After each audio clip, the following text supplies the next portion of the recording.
They called me the family tragedy, quietly, of course, with pitying smiles and lowered voices. 5 years ago, a drunk driver turned my life into headlines nobody bothered to follow up on. The doctors had been blunt: severe pelvic trauma, extensive scarring, extremely low probability of ever carrying a child.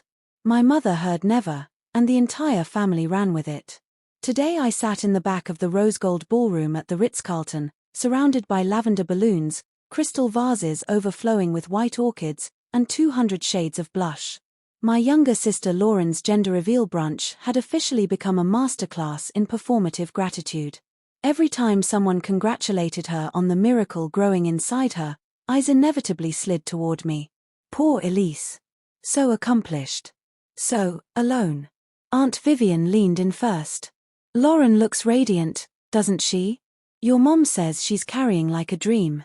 I nodded, lips curved. She does. And you, darling? Vivian's voice dropped to that special register reserved for terminal diagnoses.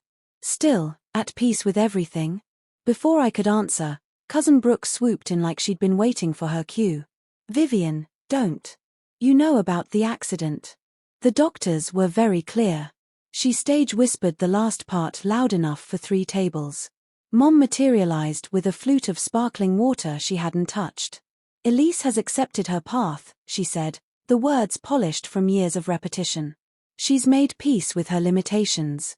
That takes strength. Lauren raised her glass from the center of attention. I'm so grateful for this little boy, she announced, hand cradling her bump. Especially knowing how rare the gift of motherhood really is. A soft collective O rolled through the room. Several women dabbed at dry eyes while glancing my way. I checked my watch under the table. 1:12 p.m. 43 more minutes.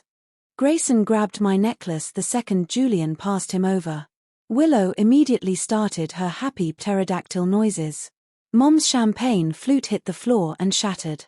Lauren's voice cracked. Elise. Sorry to interrupt the brunch, I said calmly, adjusting Grayson while Olivia patted my cheek. The babies were due for bottles, and Julian's shift ran over. Bottles? Aunt Vivian echoed faintly. Babies? These are our 3-year-old quads, Noah, Olivia, Ethan, Harper. And our 10-month-old twins, Grayson and Willow. I smiled at the stunned crowd. 7 total. Julian extended his hand to the nearest table. Dr. Julian Hart, Chief of Neurosurgery, Johns Hopkins. Elise's husband. Nice to meet you all, sorry for the dramatic entrance. The nanny group chat said the twins were hangry. Husband? Brooke whispered. Married 4.5 years, I said. Private ceremony in Napa. Just us, a few colleagues, and the vineyard owner who officiated. Mom swayed. 4 years. I shrugged. We're not big on fanfare. Julian pulled out his phone. Here, search Hart Neurosurgery. Public profile. Within seconds, half the room was scrolling. Surgical case studies. Conference keynotes. And then, family photos. Our vineyard wedding at sunset.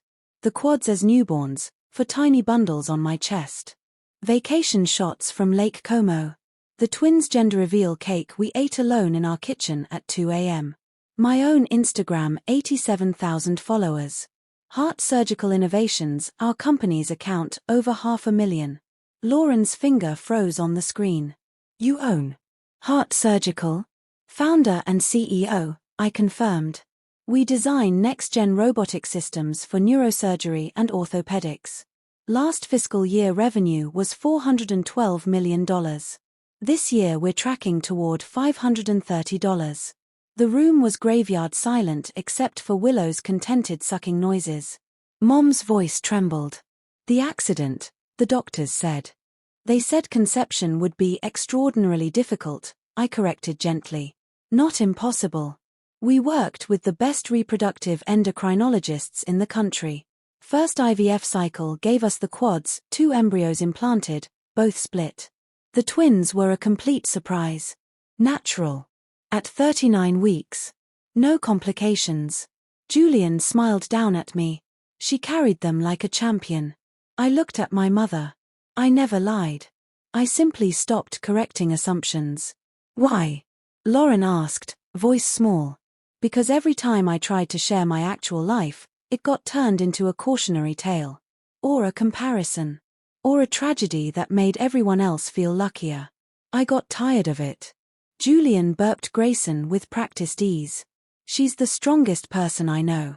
Runs a 9-figure company, raises 7 children, volunteers twice a week in the pediatric ICU, and still makes time for date nights.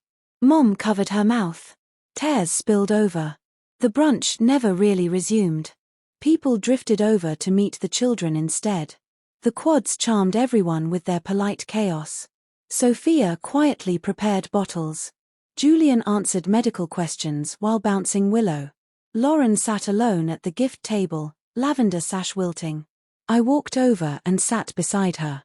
I didn't mean to hijack your day, I said quietly. She gave a watery laugh. You didn't. I did that myself. She touched her belly.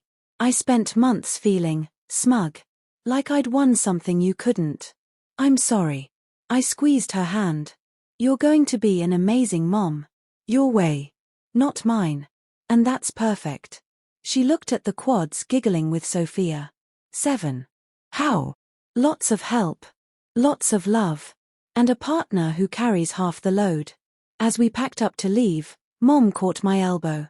Thanksgiving, she whispered. All of you? I studied her face, raw, hopeful, terrified. We'll come, I said. But boundaries are non-negotiable now. Respect them, and we can rebuild something real. She nodded, tears falling freely. I promise.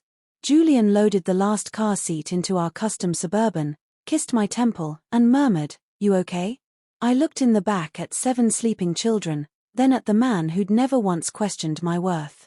Better than okay, I answered. We drove toward home, our waterfront estate in Annapolis, 7 bedrooms, chaos and laughter in every corner. The family I'd built while everyone pitied the one they imagined. And for the first time in 5 years, the pity was finally gone. All that remained was the truth. And it felt like freedom.